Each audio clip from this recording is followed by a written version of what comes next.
Floral Design Institute, we're constantly watching to see the trends and what's being done. One design that's eliciting a lot of emotional response, positive and negative, is the reflexed roses with the natural long stems, not tidy, splayed out just like it was gathered.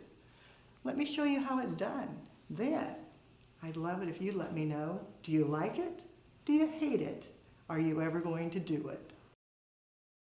To prepare the roses, you want to remove all the foliage, make sure there's no thorns, get it down to just the bare stem, making sure it's all set.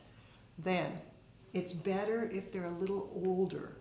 You want roses that are a good 4 or 5 days old to do this. If they're too fresh, they'll crack and break. They won't reflex beautifully, so you actually have to hunt for older blooms.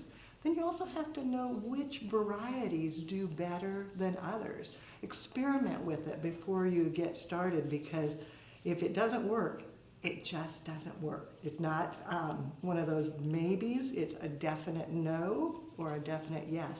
This variety, Quicksand, is actually very wonderful and very easy to reflex. As long as it's older, remove the leaves, reflex each petal, get that full voluptuous face, and do all of this before you begin designing.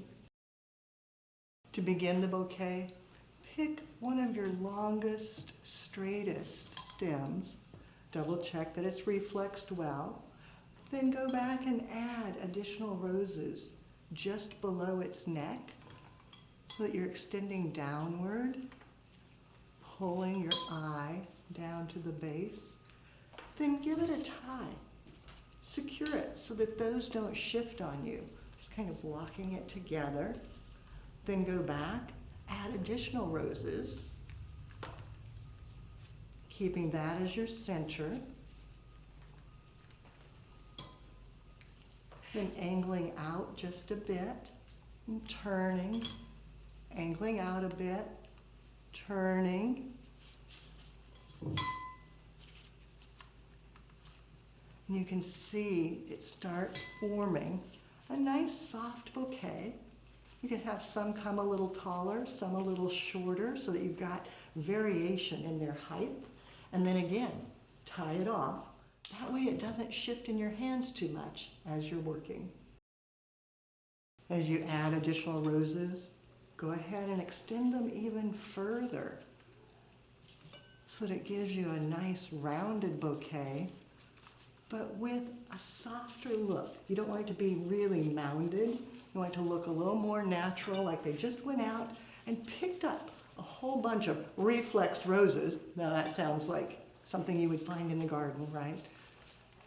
And pulling. Then you can go back and tug upward so that you keep your height going.